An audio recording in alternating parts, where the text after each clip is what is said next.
Let us gather around and begin. I'm sure there's a tape somewhere. I don't know what it is, but not my problem. My problem is only to be sure that the tape includes the necessary information. And the name of this session at CALLERLAB 2013 in Cary, North Carolina, the name of this session is Successful Dancing. And I am Jim Mayo, the moderator for this, and Jeannette Staeuble is with us from Sweden. Switzerland, sorry about that. Yeah, they don't make chocolate in Sweden, do they? Yes. Sorry about that. Switzerland. And Chris Pinkham is from New Hampshire, as am I. And when we first were assigned or asked to participate in this, we had some discussion amongst ourselves as to what exactly did successful dancing mean.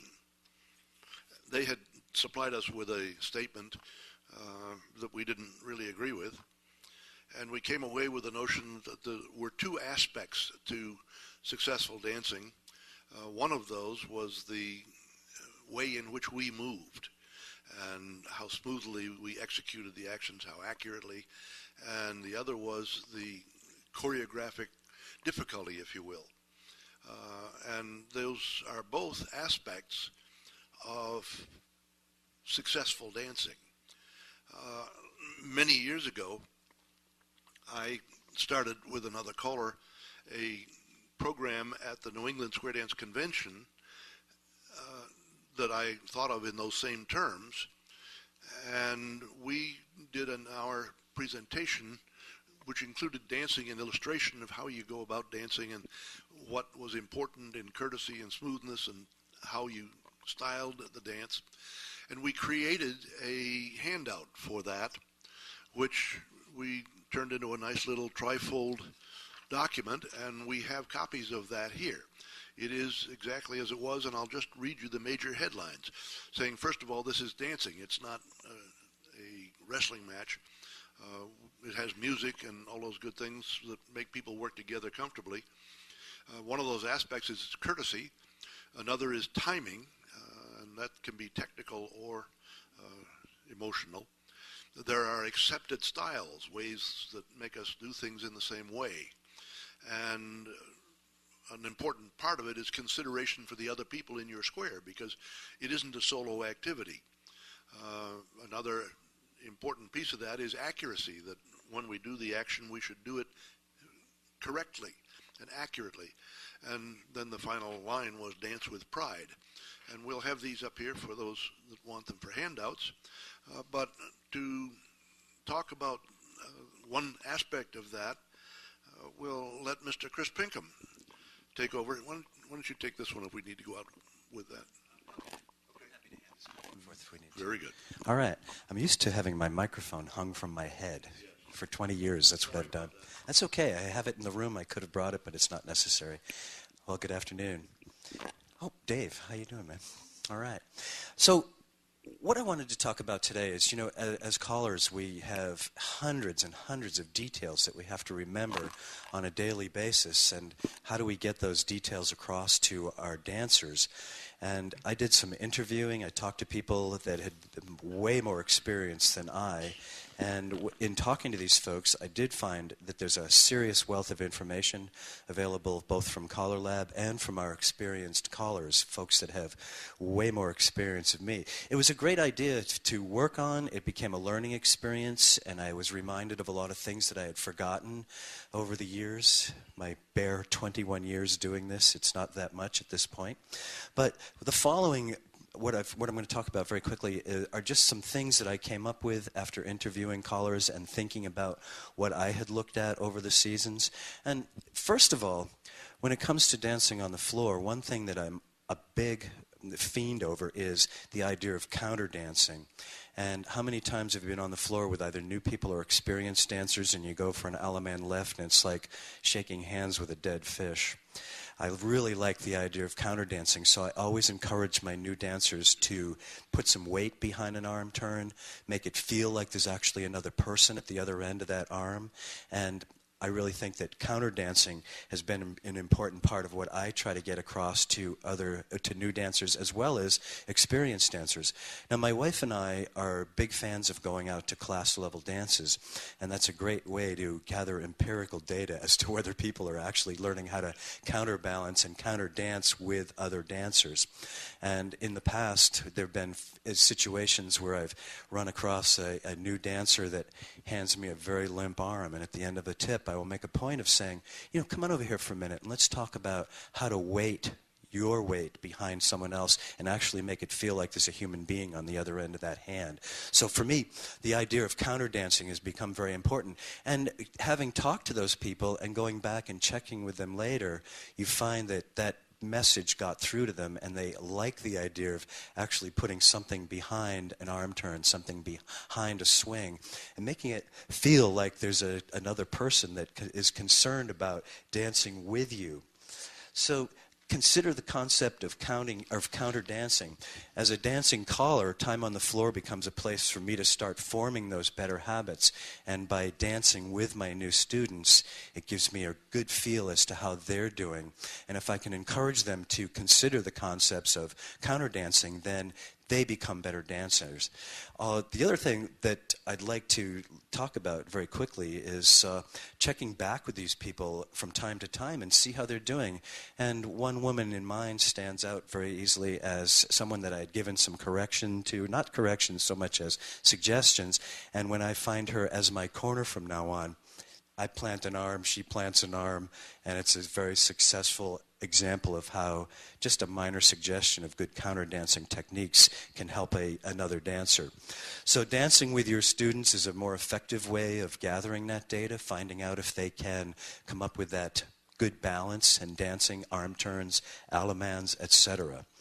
So, you've taught your dancers to counter dance, you've taught them to do a proper arm turn, make it feel like there's someone else attached to you, but having told them to hold on, you also have to tell them how to let go.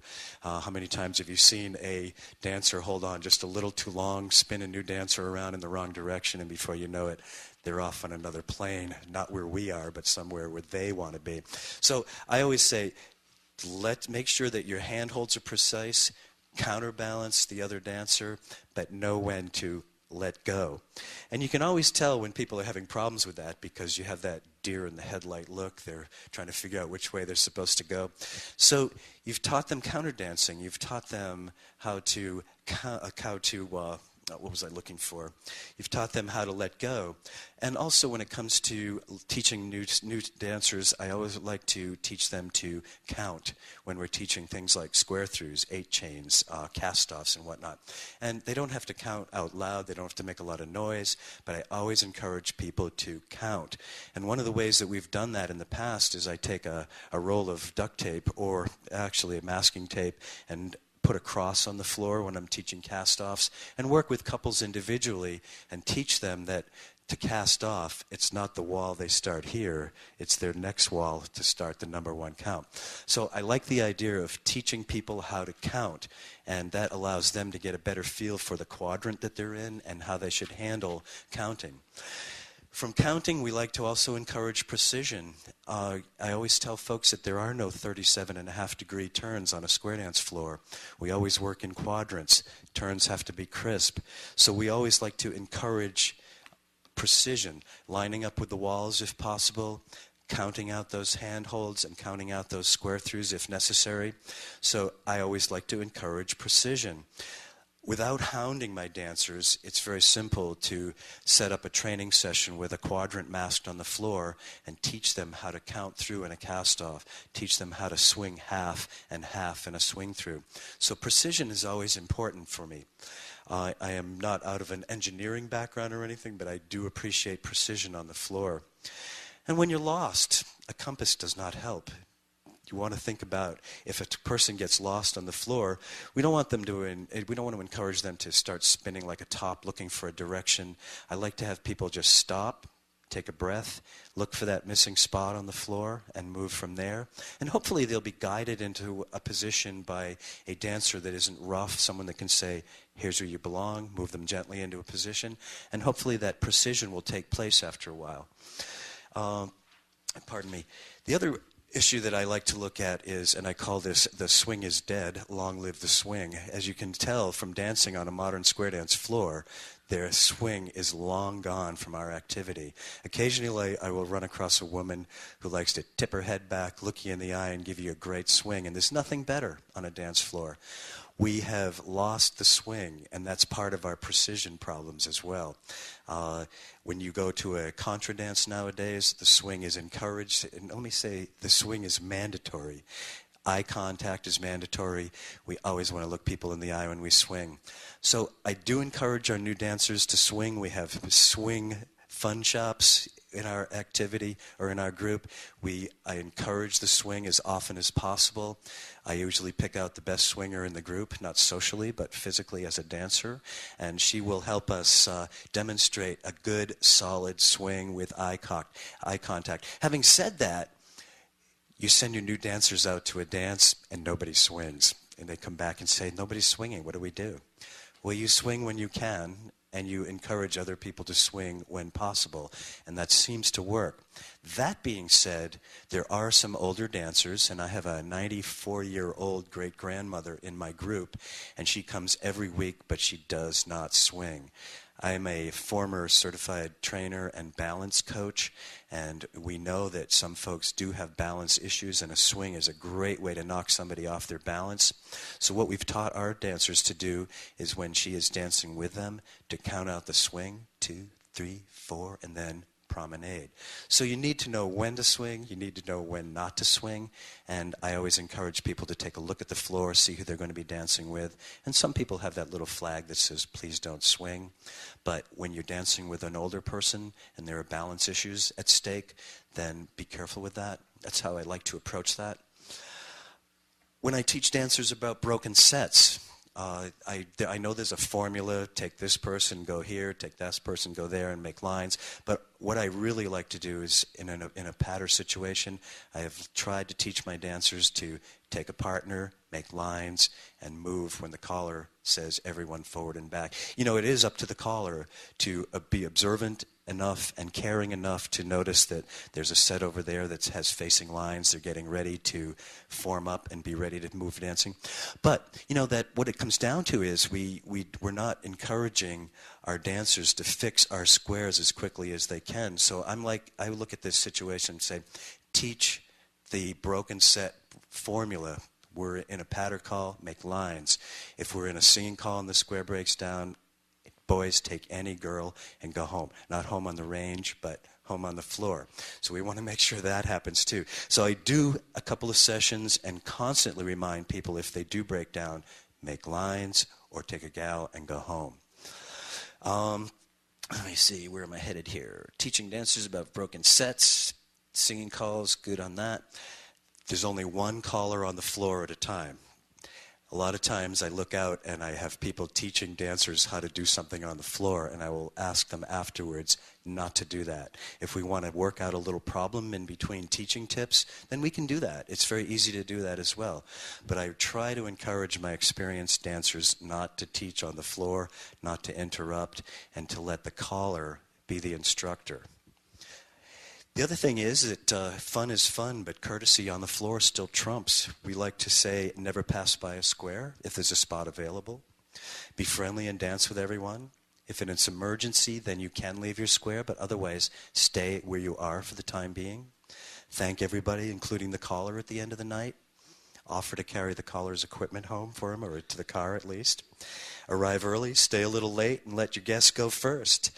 So a well-rounded dancer, a dancer that's been taught courtesy, a dancer that's been taught precision, how to fix squares, without a lot of overuse of explanations and teaching, I think we end up with more successful dancers, more well-rounded dancers in the long run, and that in itself creates success on the floor.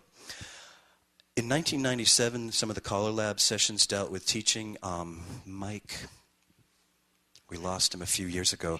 Yeah, Mike Jacobs, there were some, if you look back in some of the CALLERLAB documents and tapes, Mike Jacobs did an excellent presentation several years ago about how people learn, how they perceive instructions, and it might be worth going back and taking a look at that for some of you folks to see how he approached teaching and how people learn, and it was an excellent session. Also, there's a 2002 CALLERLAB document by Tim Mariner and Andy Shore, and it goes page after page of teaching techniques for the basic through some of the mainstream programs. Finally, for documents... Excuse me, Chris, can certainly. I interrupt just briefly? The session that he mentions is indeed one of those that's on the session sets that are handed out here. But in past sessions, we had tapes starting back in 1981. We had tapes of all of the training sessions like this at CALLERLAB. And during this past year, the History Committee of CALLERLAB has successfully digitized all of those tape recordings, and they will, within the next few months, be available online on the CALLERLAB website, so that you can go back and, in fact, listen to Mike Jacobs doing that presentation. Yeah. It's been one of the most successful projects of the History Committee, and I want everybody to know that both here and those listening later, that set of presentations is completely all for 40 years available. Well, not 40. It's actually only 35. And Mike's session was one of the sessions that I took a lot away from. Session. Yeah. Wonderful. How do people learn? How do you access how they learn? Excuse me for the interruption. Certainly, that's no problem. My approach to human beings is that I've discovered that we are all wired completely different from each other. And we all have different ways of learning. My way of learning things is totally different from other people. My approach to life is totally different. And one of the things we took away from our leadership weekend this weekend was we all approach this from a different aspect. And that, to me, is the greatest part about what we do, is that we all come in this a little differently, and we all approach life and our activities differently. So I like to find what people are interested in, what they do, and I spend time during the season talking to my dancers, finding out what they do for a living, how they manage their lives, and before you know it, I turn into some sort of confidant as far as what they are looking for as an activity, looking for interaction with other human beings. So for me, finding out how people are wired has become kind of an interesting way of dealing with other people. Lastly, for a book, if you're interested in a great book, you heaped praise on me the other day, so I'm going to give this back to you now. Several years ago, Jerry Junk and Jim Mayo wrote a book called Standard Choreographies for Square Dance Callers, and I mentioned it last year in this session, but had not used it at that point. And this year I did start using it, and it helped me reorganize my teaching routine because it came with a very dedicated set of material, patterns, and flow for each call as it built through the season. And I did start using it this year.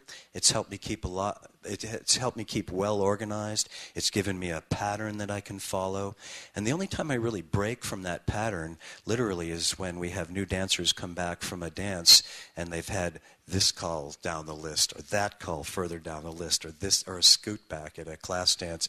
And what happens then is I will go off track for just the evening, review those calls, and then go back to my teaching order. So this book has helped me a lot. It's given me a lot of variety. Everything's in nice capital letters, so you don't have to do this to see what's going on. You can peripherally glance at it and see that it works for you. The book is Standard Choreography for Square Dance Callers by Mr. Jim Mayo and Jerry Junk. So if you're a new teacher and you're teaching basics, I've really had very good luck with it. It's worked out well for me. So thank you for that. This is going to be a situation where, again, I'll stick with the order of calls if possible, but again, I will only stray if we send new dancers out to a dance and they come back and they've had something they hadn't seen before. I am kind of a stickler as far as the order is concerned and refuse to jump around until I've seen how the flow is going to work for folks. Lastly, I just want to talk about something I call hustle and flow. To me, when I first start working with a new group, I don't worry about quicker tempos. I like to establish flow. How does one call flow into another? And once we get the flow, Then I will start gradually increasing tempos over the season till I get to a point where people are dancing comfortably at a specific speed and they understand how the calls flow from one to the other to the next. And to me, that becomes kind of important. So I leave out the hustle until we get the flow. And once we have the flow and the hustle down, it seems to work pretty well. And basically, I kind of liken it to the experiment where if you take a frog and put it in a pot of boiling water, it's going to jump out fast. If you put it in a pot of cool water and turn the heat up gradually, they don't know the difference. So that's how I handle that. It's kind of an odd thing to compare frogs and human beings, but if you think about the analogy, it does work. The frog is not happy, but his legs are tasty. Let me see. Creating a different experience with an old call. One of the things that you may have seen on a dance floor is the call slide through and its transition in the last couple of years. We've gone from a hands down to a swish for a slide through. And the first time I taught slide through and added the swish to it, I said, this is how Fred and Ginger would do it. And all of a sudden we had people doing that without any trouble at all, because if you go across the country now, everybody's added the swish to a slide through. I thought that it was a New England phenomenon until I called in New York and Pennsylvania and I said, gee, everybody's doing this. But it makes it fun. It's just a little styling thing, whether you agree with styling or not on that. But it's kind of that thing where I was in Newtown, Connecticut a week ago. Everybody was doing the swish. I think we should probably change the name to Swish, who knows. But it does work. Anytime you can add a little thing like that people have that little memory jog, it helps. We have a couple of ladies in our class. They are, to use anything better, they are woeful dancers. But they picked up the swish in a second. Who knows? You just have to find out how they learn and how things work for people. In conclusion, a suggestion. I started my own habits file. What good habits do I have? What bad habits do I have? What good habits have I seen in other callers? And I've started a file. I kind of keep that with me, and I refer to that from time to time. I have so many details, as you know. To become a caller, it takes hundreds of details to learn how to do this properly. So I need to have that stuff in front of me because as a person with a challenged memory, it makes it difficult to think about and remember everything. So think about keeping a habits file, something that's going to give you a memory jog, because when you remember those things, you pass that on to your dancers and they become more successful. Secondly, by interviewing some of my peers on this material, this was a good learning experience for me. And if I become better at this, then my dancers become better as well. So I think that learning through this experience, being asked to participate in this program, has helped me a lot. You know, in New England, we prep, or it seemed like one of our jobs as callers was prepping people for the convention. And in the last several years, you know, we have a New England convention that meets in April, and it was always a push to get new dancers to be ready for that. Considering we have so few class dances for them to attend now, and there's so few opportunities for them to gain experience other than that one night a week, we've been able to take that goal of going to convention back away from it and take a more relaxed approach. And the results have been this. We still seem to get there on time, but we're not pushing to get to a convention. I always felt that that was a mistake for us to push for an April convention when we were graduating people in June. There was just something that didn't connect with me. So we've been able to back away from that. This is a more relaxed approach, and I think that in that more relaxed approach, we've been able to create successful dancers. And as a final note, by using that book, we've also been able to find that our dancers are not only ahead of the curve slightly this year, but they are well on their way to being able to dance at a full mainstream event within the next week or two. And this is without hurrying. I never do more than 1 or 2 calls a week. Never, never. I want my people to have enough experience with each call so that they're relaxed about the whole approach and we're not trying to overload because, you know, when I danced with my wife when we were first learning how to do this, 3 or 4 or 5 calls a night, I was very happy with that. I'm different. I want to make sure that everybody can keep up without losing the people behind them or that are ahead of them. So I look at it in the sense that We want a relaxed format. We want a fun format. We've gotten away from the concept of getting everybody ready for a convention, and we have started to take a more relaxed approach. And that seems to work. Jeannie? Hold on a second, hon. Jeannie Browning. How long do you take to teach a mainstream class? I don't pay attention to that all that much. I just work with my flow. I try to keep 1 or 2 calls a week, and there are some nights when I don't do a new call. Last week I did not do anything new, only because we're into this situation now where for months I'd been telling people it's all lefts and rights, and then you teach scoot back and it's 3 rights. So those are the things that we concentrate a little more on and give them time. And next week we're up at spin chain through, and we'll probably hit recycle after that. But my approach is totally relaxed. I don't feel like I should have a goal or an obligation to finish any sooner than that. Pam?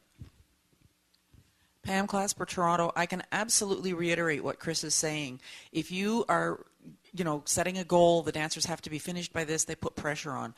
My husband Barry, who's the caller in the family, is teaching a basics class for a club in Toronto right now, and when they asked him to teach it, he said, okay, but we will not strive to get to a certain point at a certain time. We will go at the speed the dancers can handle so that they still have fun and they know what they know. He took 20 weeks. He's just finished, he's done 21 weeks now. 20 weeks, he taught both sections of the basics program. That's it. And they're having a ball. There's no reason to rush. About 19 years ago, some gentleman named Jim Mayo told me to go slow. And I took it for good advice, and it's worked out well for me. I just as soon promote the fun than the speed. It doesn't work for me that way. Again, I'm wired differently, so I want to make sure that people have some fun instead. And this year we've been able to back away from that goal and just concentrate on the fun. Thank you, Chris. Thank you. Appreciate it. And I do have some handouts. This is a write-up. I'll give those out to you in a little bit. Thank you. If we have time at the end, we can get back to some more questions. But for now, let's pass the microphone to Jeannette, who is from Switzerland. And Okay. I've known that for the last 20 years, but It's somehow at my age, things tend to slip away. I misspeak. If you ever come to Europe, I'll show you the difference between Sweden and Switzerland. Okay, I would like to take a different approach on this, and the approach is that we are the callers standing on stage and call for a group. Now, how we can aim here at that moment for dancer success. It's not necessarily for the own home club. It can be at a jamboree, whatever, bigger event. So this is the approach actually I would like to go, because it's important that we work for dancer success. We want the dancers to succeed. They should have fun. They should maybe be a little challenged because they like that, but they have to succeed. That's the most important thing. And so we need actually to know how difficult our choreography is. So we need to know how to control our difficulty. And we have always to aim this not for maybe us as dancers, because we normally have no problem. There can be no flow, nothing. We know how to do a flutter wheel, right? Right-sided dancer goes in, and so on. But we'd have to aim this for the average dancer. Because there actually are 3 types of dancers in my personal thing. The so-called left foot Charlies, or Aunt Emmas. That's, okay, Tante Emma would be the German word for it. These are the dancers. You can call whatever you want. They don't get through at all. You all have them in your club, right? I think so. You have those dancers. They normally the dancers who bring the cakes, who look for the coffee, who look that the chairs are there. They work a lot for the club, but in dancing, well, okay. Then on the other side, we have the super perfect challenge dancers. They know every definition. They know everything. They handle everything. Whatever you call, they just handle it. And we have the one in between. And for these dancers, we can help them through choreography. For these dancers, we have to aim this. So we actually know, but I'm not going too much in that, there's John Cybulski and Bill Peters put out a list of 10 things how to make, what is it that makes choreography difficult. That's something you can read up. I have a handout too about that. You can read that up. It's just a thing, but you have to know for each call, which is the easiest way to call. For instance, the easiest way to call a recycle is from which position, which arrangement, which formation? Regular wave meaning boys are on the end, girls are in the inside. That's the easiest way, right? We have a standard application booklet. I think it's still available from CALLERLAB, right? Thank you. So this is a booklet where you see which is standard for each call. And then you have to think of how can I make it a little bit more difficult? What's the next difficult step to call a recycle? Is it with the girls on the end, the boys in the middle? Is it with two boys together, two girls together? Is it from left-handed waves? Not even there yet. So this is the thing. When we discuss this over beer or whatever, or a drink, we might have different opinions on that. And that's good. But you have to think through each call and think about that. And say that, all of that, we have also ways how we can help dancers. One of the ways is that we keep our sequences short. Right? An aim, because of the short sequence, the dancer is happy as soon as they get an element left and right, left, grand. That's the reward of they did the sequence right. And this builds confidence. And then you can maybe gradually on going a bit more difficult, if you want, depending on the dancers you have. But always keep the sequences short, keep it a single idea. I mean, if you want to do kind of, for instance, left-handed, you want a scoot back at the end from a left-handed quarter tag, I mean, that's one of the most difficult way. Or even want to scoot back 1.5. Don't do that all in one sequence. Build it up. Okay? Work from easy to difficult. These are important to help. Also, you can give the dancers more lead time. If I have a double pass-through formation, like I'll say one centers square through 3, and I say something with left, what does the average dancer expect, especially if it's in front of his corner? Left element. So if I want them to do a left swing through or do a left touch a quarter, I'll call it a little early so they have more time. Or I maybe use helper words. Get the left hand ready, do a left swing through. Or the outsides, get the left hand ready, everybody, left touch a quarter, whatever. This kind of thing to help the dancers, give them more time. If I want to wheel around, like you do lines forward and back, pass through, wheel, what does the dancer expect? Wheel and deal. Pass through, wheel, and we call this about 99 times. So if you want to call pass through, wheel around, we need to tell it early enough so they have a chance of reacting and succeeding that for, exactly. Helper words is another thing. You can help the dancers like using your left hand, but you have to be also careful with it. How often callers use do, pass, so, partner with the left, corner with the right, partner left in the courtesy turn? Maybe it's more timing with that, but how often do callers use that? If a dancer is used to this clues, or these cues actually, all the time, and I come to his club and I call do, pass, so, and shut up my mouth, are the dancer able to handle this? I don't think so. If they always use that the caller helps them through, it doesn't work. So you have to be careful with the helper words. You should not cue the whole call, like spin change through, half, 3/4, half, 3/4. You just help them. Like use your left hand, scoot back. Start with your left hand, spin the top, or whatever situation you're in, which is special, help them with words. Or boys are on the outside, girls are on the inside. All ways to help the dancers.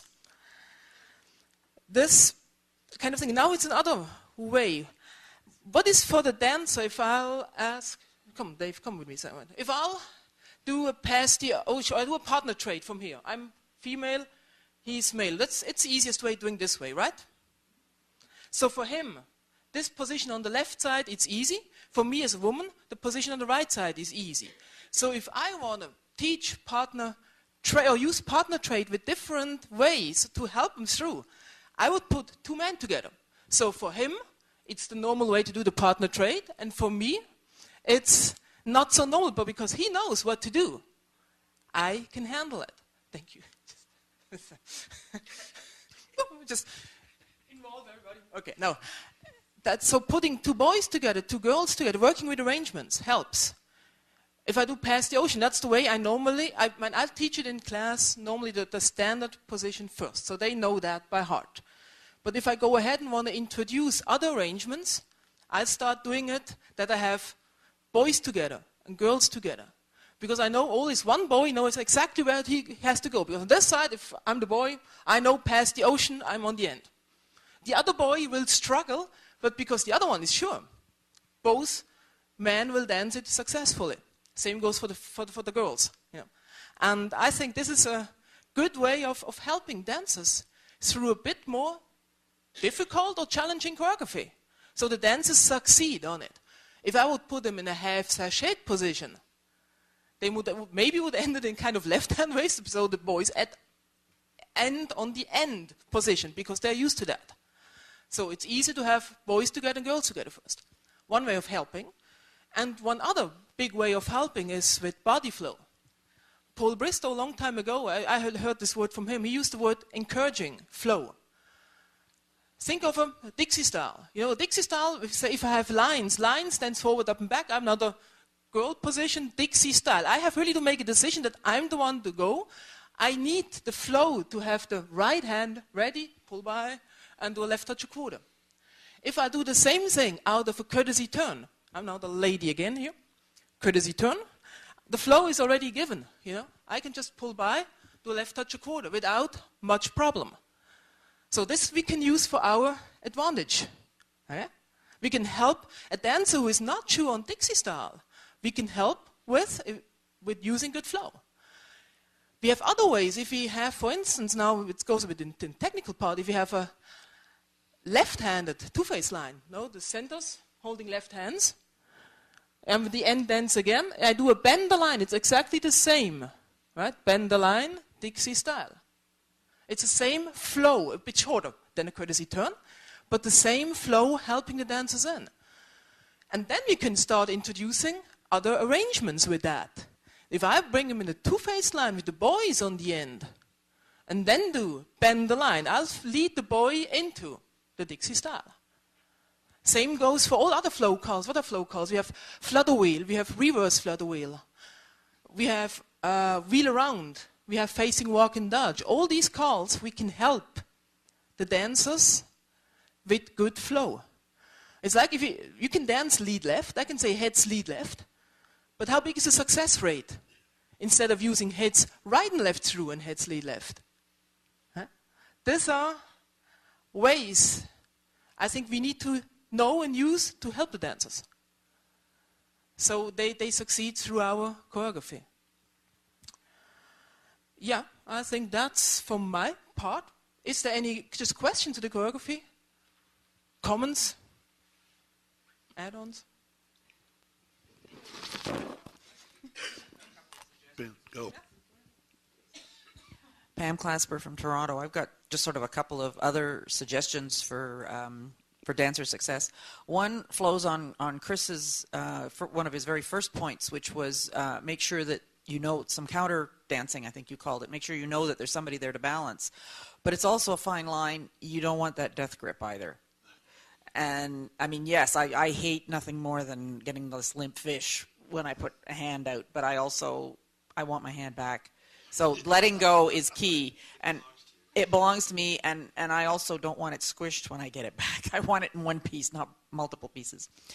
The other is something that Barry has discovered with beginners when he's calling for other people's clubs, and it's I don't know if it's common elsewhere, but it's a bit of a problem in our area.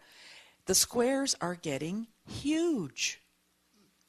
And so he makes a joke out of it, and it's like, well, I really want you to pass through, but you can hardly see those guys. So come on in and get some of the air out of there. And I mean, dancers have much more success if they keep their squares tighter and can see. I mean, you obviously don't want to be all jammed in, but like I say, you know, they don't. Every time they do something that might take the square a little bit further apart, they leave it and then move further apart the next step until these squares, you can't tell where one square ends and the other stops because they're so far all over the floor. So those are, like I say, and he knows how to make a game out of it to get them to bring them back and keep the squares smaller. But there's much more dancer success when the squares are tighter. I always tell people that they're using up way too much real estate and buy a smaller lot.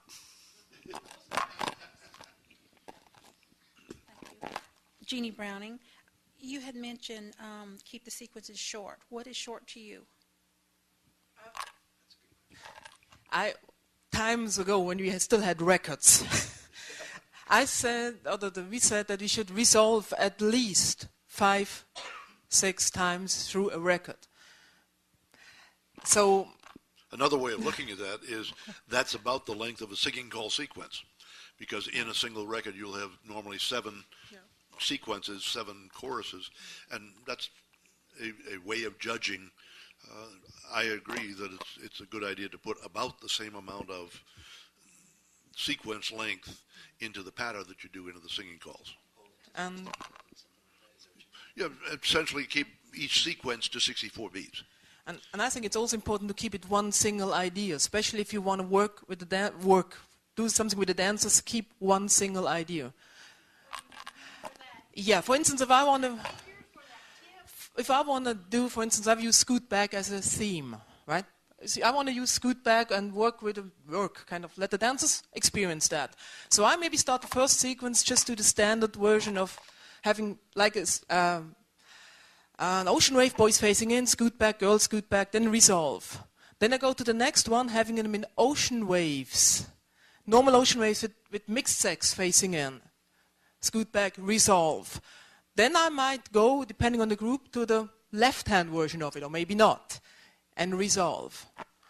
Or on the other side, if I have a call combination, or if I want to, like, what was it?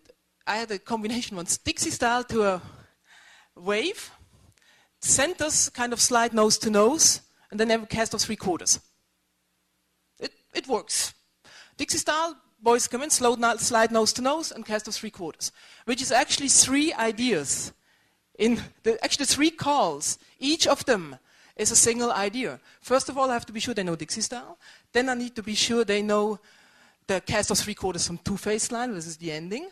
And then I need to be sure they know the sachet nose to nose. So until I can have my super perfect get out with that into whatever, I'll need to have built it up single-wise. That's kind of... And what she's just done is to talk to you about how to program a tip. Many people talk about programming, and programming is an essential ingredient of dancer success. Because if you have a plan for a tip, some people make a plan for the evening. A lot of callers don't even do that. But I'm a big fan of making a detailed plan, not only for the evening, but for the tip. And if you are introducing a concept like that, first you teach the nose to nose, then you do the Dixie style straight, and then you put the combination together. Well, that's half the tip. And if you set it up that way and do it first for the heads and then for the sides and then for everybody, you've built a tip and you have a plan for that tip. And I think that's an important part of dancer success. Very nicely illustrated. With respect to that, what the dancers expect, one of my favorite concerns these days is the singing call Somewhere Over the Rainbow that Jerry Haig wrote years ago on Chaparral.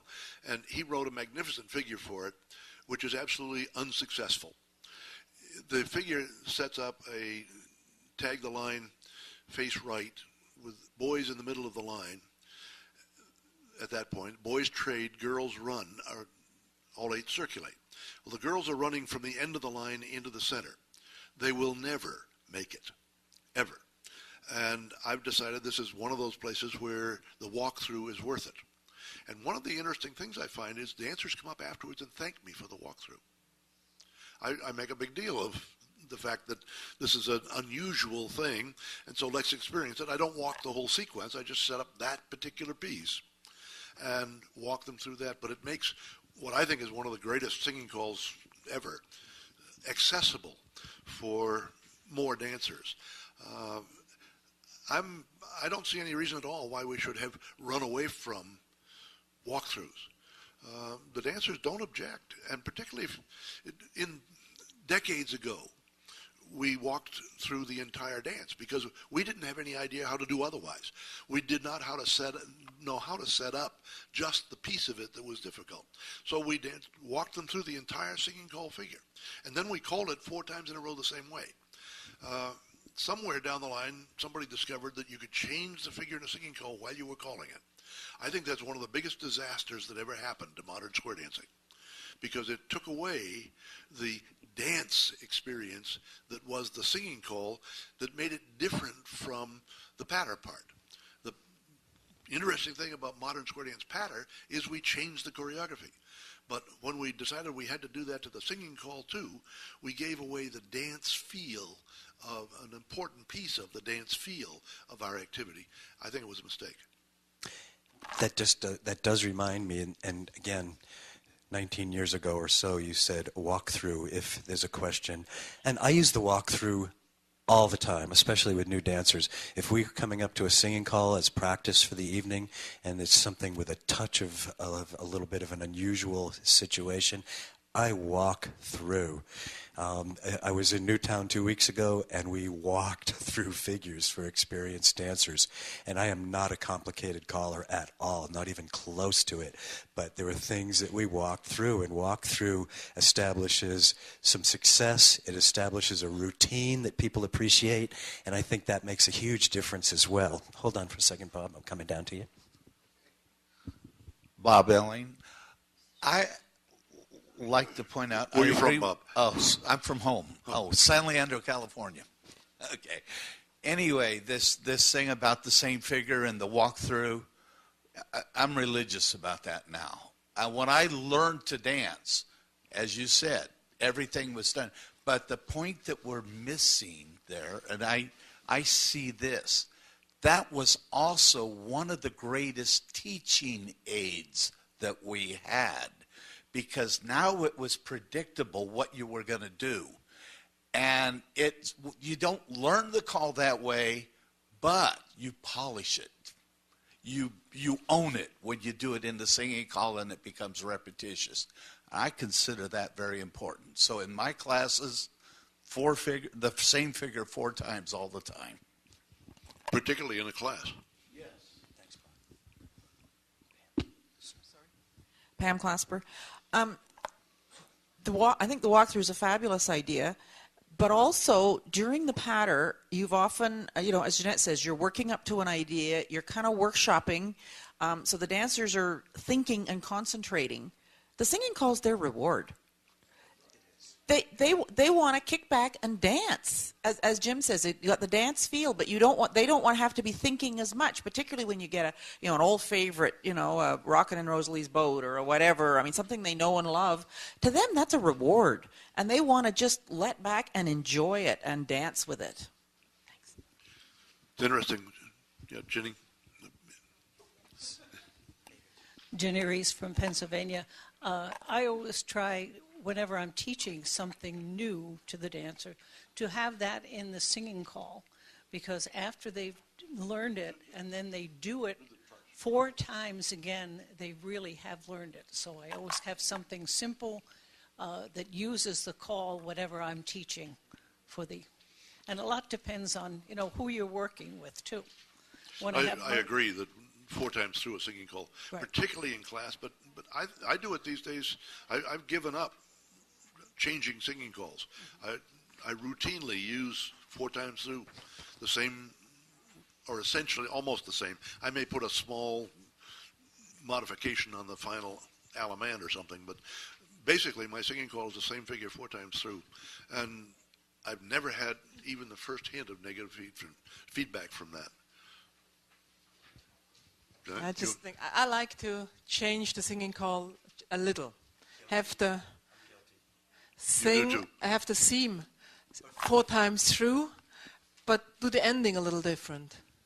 So I give them a little challenge. Maybe it's Europe different than here, but main thing is they have to succeed. This is the important thing.